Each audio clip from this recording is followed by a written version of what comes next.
এসো শান্তির কথা বলি, এসো শান্তির পথে চলি।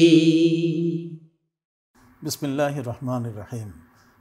নাহমাদুহু ওয়া নুসাল্লি আলা রাসূলিহিল কারীম, আম্মা বাদ। ফাউযু বিল্লাহি মিনাশ শাইতানির রাজীম। বিসমিল্লাহির রহমানির রহিম। ওয়া মান ইয়াকতুল মুমিনান মুতাআম্মিদান ফাজাযাউহু জাহান্নামু খালিদান ফিহা গাদিবাল্লাহু আলাইহি ওয়া লা'নাহু ওয়া আ'আদ্দা লাহুম আযাবান আযীমা। সাদাকাল্লাহু মাওলানাল আযীম। এই মুহূর্তে প্রিয় মাতৃভূমি বাংলাদেশ সহ সারা পৃথিবীর যে প্রান্ত থেকে আপনারা আপনাদের প্রিয় চ্যানেল আইয়ের শান্তির পথে অনুষ্ঠান দেখছেন, আপনাদের সকলকে জানাচ্ছি আন্তরিক শুভেচ্ছা এবং প্রাণঢালা প্রীতি। সুদর্শক, আমরা বরাবরের নেই প্রতি বৃহস্পতিবারে জীবন ঘনিষ্ঠ কোনো না কোনো বিষয় নিয়ে আমরা আলোচনায় আপনাদের সাথে অংশগ্রহণ করে থাকি। বিশেষ করে একটি নির্ধারিত আলোচ্য বিষয় নিয়ে আমরা আলোচনা করে থাকি। আজকের আলোচ্য বিষয় হলো ইসলামে মানব হত্যা। এই বিষয়টির উপরে আমরা আলোচনা শুনব এবং আলোচনা করার জন্য প্রথিতযশা বাংলাদেশের দুজন আলেমে দ্বীন আমাদের মাঝে উপস্থিত আছেন।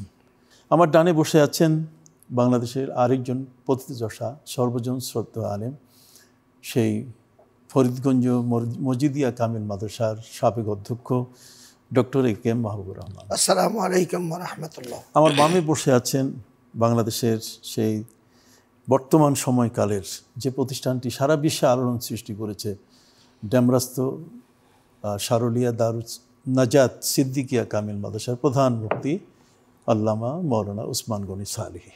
আসসালামু আলাইকুম ওয়া রাহমাতুল্লাহি ওয়া বারাকাতুহু। আপনি কেমন আছেন? আলহামদুলিল্লাহ, আপনি কেমন আছেন? জি আলহামদুলিল্লাহ ভালো আছি। সুদর্শক, যেমনটা আপনাদের কাছে আমি আজকের আলোচ্য বিষয় জানিয়েছিলাম যে ইসলামে মানব হত্যা। আপনি জানেন, মানুষকে আল্লাহ তাআলা অত্যন্ত আদর করে সৃষ্টি করেছেন। পবিত্র কোরআন মজিদে আল্লাহ বলেছেন, ওয়ালাকাদ কাররামনা বানি আদামা ওয়া হামালনাহুম ফিল বাররি ওয়াল বাহর ওয়া রাযাকনাহুম মিনাত তাইয়্যিবাত ওয়া ফাদ্দালনাহুম আলা কাসীরিম মিম্মান খালাকনা তাফদীলা। এই আয়াতের মধ্যে আল্লাহ তাআলা মানব জাতিকে সর্বোচ্চ সম্মানীয় জাতি হিসাবে তিনি সৃষ্টি করেছেন। সৃষ্টির সেরা মাখলুক হিসাবে অথবা আশরাফুল মাখলুকাত হিসাবে মানুষের মর্যাদা জগতের সবার উপরে, এমনকি ফিরিস্তার উপরে। অতএব সেই মানুষ পৃথিবীতে আল্লাহর শৃঙ্খলিত নিয়মে নির্বিঘ্নে নির্দ্বিধায় স্বাধীনভাবে বসবাস করবে। অবশ্যই এটি আল্লাহর পক্ষ থেকে বিধান দেওয়া আছে। কিন্তু দুঃখজনক যে হজরতে সৈয়দানা আবুনা হজরতে আদম আলাইহিস সালামের দুই পুত্রের একটি অন্তর্নিহিত তাদের বিষয় নিয়ে পারস্পরিক ঝগড়ায় তারা এক ভাই আরেক ভাইকে হত্যা করে এবং হত্যাকাণ্ড সেখান থেকে সূচনা হয় এবং পরবর্তীতে মানব হত্যার এই যে একটা নিকৃষ্টতম বিষয়, এরা সারা পৃথিবীতে চালু আছে। আমরা দেখেছি যে আমাদের এই আশপাশে আমাদের দেশসহ পৃথিবীর বিভিন্ন জায়গায় এই ধরনের কিন্তু মানব হত্যা হচ্ছে। অন্যায়ভাবে আকস্মিকভাবে মানুষকে মেরে ফেলা হচ্ছে নানাভাবে, নানা কৌশলে এবং নানা অস্ত্রের আঘাতে। কাউকে হয়তো গুলি করে, কাউকে পাথরে, অথবা নানাভাবে মেরে ফেলা হচ্ছে। তো এই যে মানব হত্যাটা, এটি ইসলাম তো কখনো সমর্থন করে না। পবিত্র কোরআন মজিদে আল্লাহ তাআলা স্পষ্ট করে বলছেন, ওয়া মান ইয়াকতুল মুমিনান মুতাআম্মিদান ফাজাযাউহু জাহান্নাম খালিদান ফিহা। চারটা বিষয় এখানে নিয়ে আসা হয়েছে। একটি হচ্ছে, যদি কেউ ইচ্ছাকৃত কোনো ইমানদার ব্যক্তিকে হত্যা করে তাহলে সেখানে তার চারটি বড় শাস্তি। তার মধ্যে একটি হলো সে জাহান্নামে স্থায়ীভাবে তার সেখান থেকে বের হওয়ার কোনো সুযোগ নেই এবং আল্লাহ তার উপরে সবসময় অসন্তুষ্ট থাকবেন, আল্লাহর গজবে নিপতিত হয়ে থাকবে সে, এবং আল্লাহর লানত নিয়ে সে পৃথিবীতে ঘোরাফেরা করবে এবং তার জন্য আল্লাহ তাআলা সব বড় ধরনের শাস্তির ব্যবস্থা রেখেছেন। তো আমরা এই বিষয়টির উপরে এখন আলোচনায় যাব। Doctor A K M. মাহবুবুর রহমান, এই যে মানব হত্যার যে বর্তমান মহড়া চলছে পৃথিবীতে, বিভিন্ন দেশে, বিভিন্ন জায়গায়, বিভিন্ন এলাকায়, বিশেষ করে অনেক সময় দেখা যায় যে নিজের ক্ষমতাকে টিকিয়ে রাখার জন্য কখনো কখনো কোনো ব্যক্তি কাউকে ব্যবহার করছে তার নিজের মসনদটাকে ঠিক রাখার জন্য, নিজের অবস্থানটাকে সুদৃঢ় করার জন্য। এইভাবে নির্মমভাবে মানুষের দ্বারা হয়তো ছাত্র নিহত হচ্ছে, শিক্ষক নিহত হচ্ছে, এই ধরনের সাধারণ মানুষ নিহত হচ্ছে। যারা এই ধরনের হুকুম দেয় অথবা যারা এই কাজগুলো করে, তাদের সম্পর্কে যদি আপনি বলেন। নাহমাদুহু ওয়া নুসাল্লি ওয়া নুসাল্লিমু আলা রাসূলিহিল কারীম, আম্মা বাদ। অত্যন্ত গুরুত্বপূর্ণ একটি বিষয় অবতারণা করলেন। আসলে মানুষকে মানুষ হিসাবে গণ্য করা এবং মানুষের যেই ব্যাকগ্রাউন্ড, এটা আজকে শিক্ষা ব্যবস্থা না থাকাতে কেউ মানুষকে মর্যাদা দিচ্ছে না। আমরা আর মূল আলোচনায় যাওয়ার আগে বলবো, ইনসান বলা হয়েছে কোরআন শরীফ, ইনসান একটা সূরা আছে ইনসান। তো ইনসান যদি হতে হয়, মানুষ হতে হয়, তাহলে প্রথমে একটা আলিফ আছে, মানে তার একটা বিশ্বাস থাকতে হবে। তারপর নুন আছে, তাকে খেলাফত পরিচালনার নেতৃত্বযোগ্যতা অর্জন করতে হবে। তারপরে সিন আছে, তার হাত মুখ থেকে অপর মানুষ সালামত থাকবে, শান্তি থাকবে। তারপরে আরেকটা আলিফ আছে, সেটার উলফত, সৌহার্দ্য থাকবে, ওখওয়াত, ভাতৃত্ব থাকবে। তারপরে নুন আছে একটা, মানে আলোকিত জীবন হবে মানুষের। কিন্তু আজকে এই যে মানুষ হত্যা চলছে, শুধু মানুষ হত্যা, অন্য মানুষ না, ঘরের মধ্যে দেখেন স্বামী স্ত্রীকে হত্যা করছে, স্ত্রী স্বামীকে হত্যা করছে, মেয়ে বাবাকে হত্যা করছে। কারণটা কি? 1 নম্বর কারণ ইমাম গাজ্জালী রহমতুল্লাহ লিখছেন যে মানুষের যে মর্যাদা, পরস্পরের মর্যাদা, এটা তাদেরকে তালিম দেওয়া হয়নি, শিক্ষা দেওয়া হয়নি। আমরা দেখি দলীয় কোনো কারণে অথবা কোনো আদর্শের কারণে, কোনো আকিদার কারণে একজন হত্যা বৈধ মনে করে, এটা সম্পূর্ণ ইসলামে অবৈধ। এবং যে আয়াতটা আছে, আপনার দাঁতের বদলে দাঁত, ব্যক্তির বদলে ব্যক্তি, অল আইন আবিল আইন, চোখের বদলে চোখ, অল উজন আবিল উজ, কানের বদলে কান, অল জুরু কেসাস। কোরআনে যে নির্ধারিত যে একটা লোক যদি হত্যা করে তার শাস্তি হলো হত্যা, কেসাস। কিন্তু আমাদের দেশে মব জাস্টিস যেটা বলা হয়, এখন যে বিচার বহির্ভূত হত্যা, বিচার বহির্ভূত কার্যক্রম চলছে, ধ্বংস করি, এটাকে আমি যেটা মানে মোবে কাত আছে হাদিস শরীফে, মানে মহলে কাত, ধ্বংস করি যে পদক্ষেপটা, এই পদক্ষেপটা সংবিধানে থাকতে হবে, এটার প্রতিহত সংবিধানে থাকতে হবে, এটার শিক্ষা ব্যবস্থা থাকতে হবে, প্রতিটি মানুষের লোকালিটি যা প্রোগ্রামে সব না থাকতে হবে। কিন্তু মানুষের এই কথাটি কেউ বলছে না। তো এই জন্য কোনো হত্যাই ইসলাম সমর্থন করে না। হ্যাঁ, ইল্লা বিল হক, যদি জাস্টিস রায় দেওয়ার পরে এই লোকটা আপনার হত্যা করেছে, রায় দেওয়ার পরে সেটা বৈধ। আমরা আবার আপনার কাছে আসবেন, চলো মৌলানা ওসমান গনি সালেহী, আপনার কাছে আমি জানতে চাইব যে বিষয়টা, সেটা হলো আপনি নিজেই জানেন যে পবিত্র কোরআন মজিদে আল্লাহ তাআলা বলে দিয়েছেন যে মান কাতালা নাফসান বেগাইরে নাফসিন আও ফাসাদিন ফিল আরদ ফাকান্নামা কাতালান নাস জামিআ। ইসলাম কিন্তু মানব হত্যাটাকে এত বড় ঘৃণার চোখে দেখে, এবং পবিত্র কোরআন মজিদে এটা সম্পর্কে একাধিক আয়াত এসছে যে কোন অবস্থাতেই মানব হত্যাকে ইসলাম কখনো সমর্থন করে না। বিশেষ করে এর উপরে কেসাসের আইন দেওয়া হয়েছে, আর কেসাসের আইনের মধ্যে কোনো অবস্থাতেই কোনো হত্যাকারী ব্যক্তিকে ক্ষমা করার সুযোগ নেই, এবং বলা হয়েছে কেউ যদি কাউকে হত্যা করে তাহলে সে ওই একজন ব্যক্তিকে হত্যা করে নেই, সারা পৃথিবীর সবাইকে সে মেরে ফেলেছে। অতএব সেক্ষেত্রে এই হত্যাকারীকে কোনোভাবেই ঠাঁই দেওয়া যাবে না, জায়গা করে দেওয়া যাবে না। তার সাপোর্টে কেউ সুপারিশ করে কোনো অ্যাডভোকেট, কোনো আইনজীবী এই হত্যাকারীর পক্ষে দাঁড়াবে, সেটাও ইসলাম অনুমোদন করে না। তো আপনি এই বিষয়টির উপরে আমাদেরকে জানাবেন। তার আগে আমরা একটা ফোন নেব আর কি। জি দর্শক, আসসালামু আলাইকুম রহমতুল্লাহ। ওয়ালাইকুম আসসালাম। জি, প্রশ্ন করুন। হ্যালো। হ্যাঁ, আমি শুনতে পাচ্ছি আপনার প্রশ্নটি। জি, আমার প্রশ্ন হচ্ছে সালেহী সাহেবের কাছে। জি, উনি একটা প্রশ্নের উত্তরে বলছিলেন যে 12 তাকবীরে যে ঈদের নামাজ, হ্যাঁ, এইটা জয়ী, হাদিসটা জয়ী, হ্যাঁ, কিন্তু এটা আবু দাউদ শরীফের প্রথম খণ্ডে 1145 1146 জি, এই দুইটা হাদিসে আসছে 12 তাকবীর। হাদিসটা বর্ণনা করছেন আয়েশা রাদিয়াল্লাহু তাআলা আনহা। হ্যাঁ, বুঝতে পারছি। যে আর উনি বলছিলেন যে তিরমিজি শরীফে একটা হাদিস আছে, জি, এটা সহিহ 6 তাকবীর। এই তিরমিজি শরীফের হাদিসের নম্বরটা কত, এটা একটু আমরা জানতে চাচ্ছি। আচ্ছা, ঠিক আছে, আপনি অপেক্ষা করুন। যে আপনাকে যে প্রশ্ন করেছিলাম যে মান কাতালা নাফসান বেগাইর নাফসিন আও ফাসাদিন ফিল আরদ ফাকান্নামা কাতালান নাস জামিআ। কেউ কাউকে হত্যা করলে সে একজনকে মারে নাই, সারা পৃথিবীকে মেরে ফেলেছে, সারা পৃথিবীর মানুষগুলোকে মেরে ফেলেছে। অতএব সারা পৃথিবীর সমস্ত মানুষ দাঁড়িয়ে যাবে ওই হত্যাকারীর বিরুদ্ধে। এই সম্পর্কে আপনি যদি বলেন।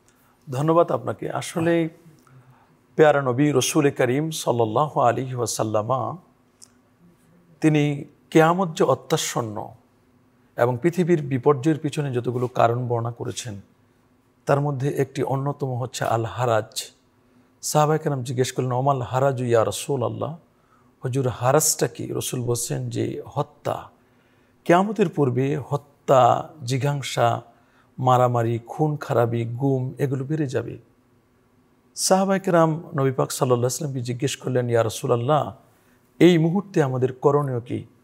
রসুল আকরাম সাল্লাল্লাহু আলাইহি ওয়াসাল্লাম বললেন যে তোমাদের তো অবশ্যই করণীয় আছে, তোমরা ঘরে বসে থাকবে, আল্লাহর কাছে তাওবা করবে, ফিতনা ফাসাদ থেকে তোমরা বেঁচে থাকার চেষ্টা করবে।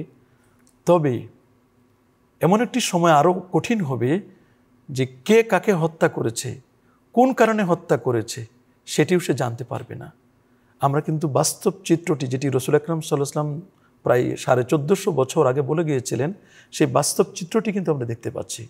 পবিত্র কোরআন কারীমের অসংখ্য জায়গায় এই হত্যা বা মানব হত্যা, এটি যে একটি জঘন্যতম অন্যায় পাপ কাজ, সেটি কিন্তু আল্লাহ তাআলা বলে দিয়েছেন সূরা বানী ইসরাঈল 33 নম্বর আয়াতে, ওয়ালা তাকতুলুন নাফসাল্লাতী হাররামাল্লাহু ইল্লা বিল হক। আল্লাহ যার হত্যাকে নিষেধ করেছেন যথার্থ কারণ ছাড়া তোমরা তাকে হত্যা করো না। এটি বিষয় আপনাকে আমি এখানে স্টপ করে বলতে চাচ্ছি আর কি, যে মানব হত্যার যে বিষয়টা নিয়ে আপনি বললেন, কোরআনের যে আয়াতটা, যে ন্যায়সঙ্গত বিষয়, তার মানে একজন জাস্টিস, তাও সেখানে জাস্টিসের পয়েন্ট থাকতে হবে, এমন কোনো মিথ্যা রিপোর্টের উপর ভিত্তি করে কাউকে ফাঁসি অথবা কাউকে হত্যা করা যাবে না। হ্যাঁ, এই ধরনের কিন্তু হচ্ছে।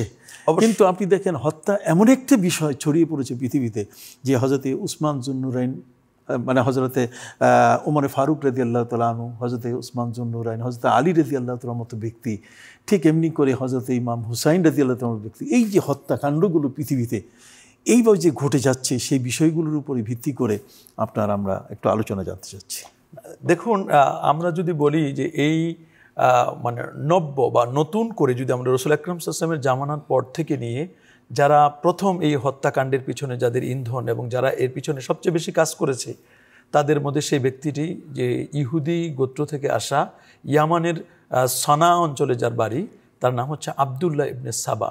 এই আবদুল্লাহ ইবনে সাবা নামক ব্যক্তিটি সেই মূলত প্রথমে ইয়ামান থেকে মদিনা শরীফে আসলো, মদিনা শরীফ থেকে বিতাড়িত হয়ে সে গেল বসরা, বসরা থেকে গেল কুফা, কুফা থেকে গেল দামেস্ক, দামেস্ক থেকে মিশর, মিশর থেকে কিছু দল বল তৈরি করে এই ইহুদি গোষ্ঠীটি আবদুল্লাহ ইবনে সাবা সে এসেই মদিনা শরীফে সর্বপ্রথম উসমান রাদিয়াল্লাহু তাআলার কল্লাটাকে আলাদা করে দিলেন। এই যে মুসলমানদের মধ্যে যত হত্যা, তারপরে যত জিঘাংসা, মারামারি, কাটাকাটি, এগুলোর পিছনে একমাত্র যে লোকটি দায়ী, সেই লোকটি হচ্ছে আবদুল্লাহ ইবনে সাবা, এবং এটি ইহুদি বংশ উদ্ভূত। আমরা জানবো আপনার ইহুদি বংশের পাশাপাশি কথাগুলো। একজন দর্শক অপেক্ষা করছি। জি দর্শক, আসসালামু আলাইকুম ওয়া রাহমাতুল্লাহ।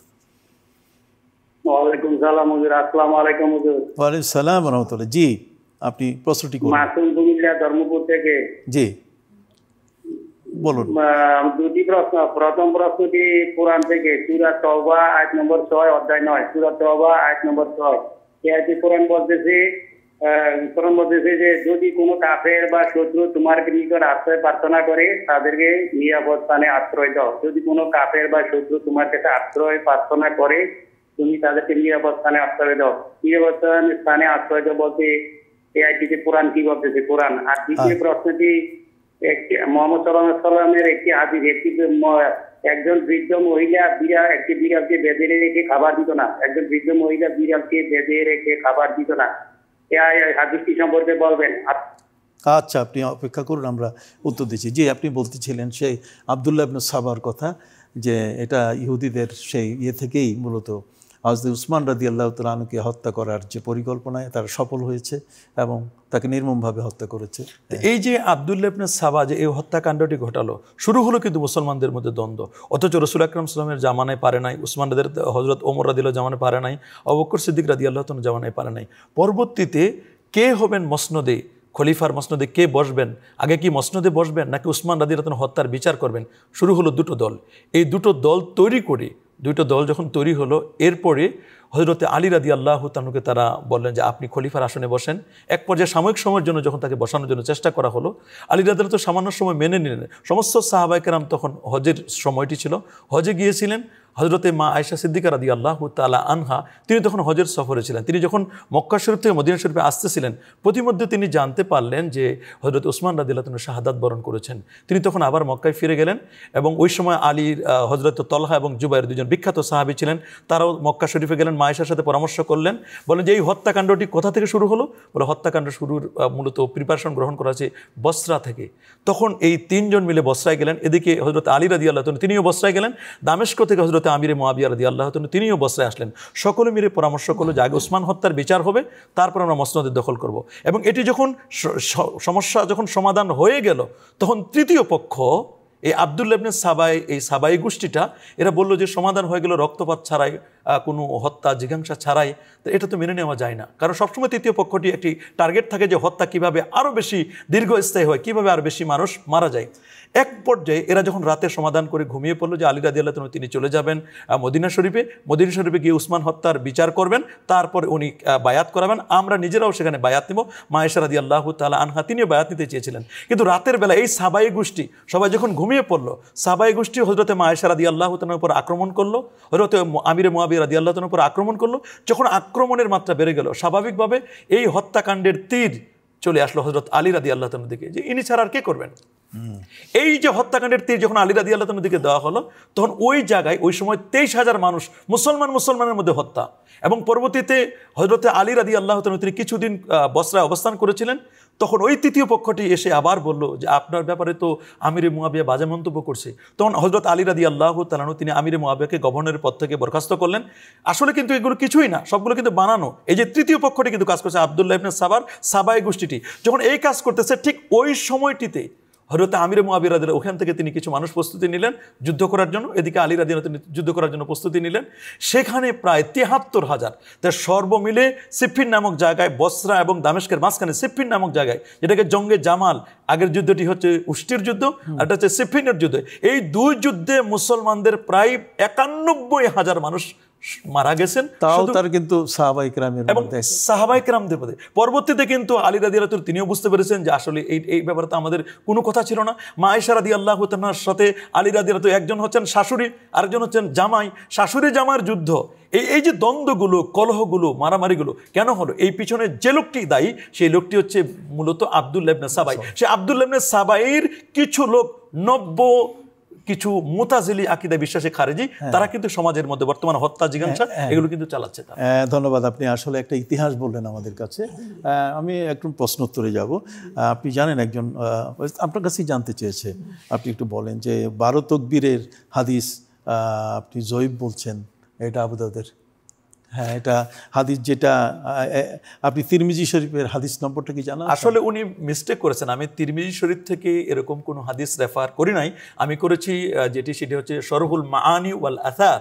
ওনার বোঝা দরকার যেটাকে তহাবি শরীফ বলা হয়, শরহুল মাআনি ওয়াল আসার থেকে আমি 3টি হাদিস কোট করেছিলাম, যেটি রইসুল ফুকাহা আব্দুল্লাহ মাসউদ রাদিয়াল্লাহু তাআলা, আল্লাহ নবীর ১৬ লক্ষ সাহাবী ছিলেন, ১৬ লক্ষ সাহাবীর মধ্যে সবচেয়ে বেশি যিনি ফেকা বুঝতেন, ফাতোয়া বুঝতেন, তিনি হযরতে আব্দুল্লাহ ইবনে মাসউদ রাদিয়াল্লাহু তাআলা। তিনি বলেছেন রাসূল আকরাম সাল্লাল্লাহু আলাইহি ওয়াসাল্লাম আমাদেরকে জানাজার তাকবীরের মতো, এরকম তাকবীরে জানাজার নামাজের মতো ৬ তাকবীরে ঈদের নামাজ পড়ার কথা বলেছেন। ধন্যবাদ, আব্দুল্লাহ ইবনে মাসউদ সহিহ হাদিস, সহিহ হাদিস। আবার উনি যদি 100 হাদিসও দেন, যে কথা বলা আমরা এটার উপরে আবার কথা বলবো এটার উপরে। ডক্টর আপনি একটু কথা বলেন, আমরা একটু জানতে চাচ্ছি যে এই যে সূরা তওবার মধ্যে ৬ নম্বর আয়াতে ওয়াইন ইস্তাজারাকা, হ্যাঁ যদি ইস্তেজারা কেউ যদি আশ্রয় প্রার্থনা করে তো নিরাপদ স্থান, তাদের নিরাপদ স্থান বলতে গেলে কি সংক্ষেপে যদি আপনি বলেন? যখন প্রচণ্ড যুদ্ধ চলে দুই গ্রুপের, তখন কিন্তু আশ্রয়ের প্রশ্ন নাই। ইসলামী ফেকাতে যেটা আছে সেটা হলো যখন যুদ্ধ নাই, শান্তিপূর্ণ অবস্থান, এই সময় যদি কোনো আপনার অমুসলিম কোনো কারণে তাকে আশ্রয় চায়, তখন মানবিক কারণে তাকে আশ্রয় দেওয়াটা হলো ইসলাম। ওইটাই ওই শেষে যে বিষয়টি প্রশ্ন, যে বৃদ্ধ একটু বিড়ালিকে খাবার দেয়নি, একটু বৃদ্ধের খাবার না দেওয়ার ব্যাপারে তার শাস্তি ইত্যাদি, এটি বুখারী শরীফের হাদিসের মধ্যে আসছে যে একটা বিড়ালকে মানে কষ্ট দেওয়ার কারণে শেষ পর্যন্ত রাসূল আকরাম সাল্লাল্লাহু আলাইহি ওয়াসাল্লাম তাকে জাহান্নামে বলেছেন। সেই জন্যই এটা আসলে ইসলাম সমর্থন করে না। দর্শক, আসলে ইসলামের মানবতা, গুজব এবং গুম কোনোটাই ইসলাম কখনো সমর্থন করে না। এক্ষেত্রে আমরা সাধারণত বলতে চাই, নবী করিম সাল্লাল্লাহু আলাইহি ওয়াসাল্লাম বলছেন যে সাইয়াতি আলাইকুম জামান, তোমাদের কাছে একটা সময় আসবে লা ইয়াদরিল কাতিলু বিআইয়ি যামবিন কাতাল, হত্যাকারী জানে না যে কী উদ্দেশ্যে একটা মানুষকে হত্যা করছে। ওয়ালা ইয়াদরিল মাকতুলু বিআইয়ি যামবিন কুতিল, আর যে ব্যক্তিকে মারা হলো সেও জানে না যে কী কারণে তাকে মারা হলো। ঠিক এই ধরনের কিছু স্বার্থান্বেষী মহল, তারা কারো কারো পক্ষ থেকে বায়েস্ট হয়ে অথবা অর্থলোভী ব্যক্তি কিন্তু এইভাবে মানুষকে হত্যা করে ফেলে, যেটি ইসলাম কখনোই কোনোভাবেই এটা অনুমতি দেয়নি।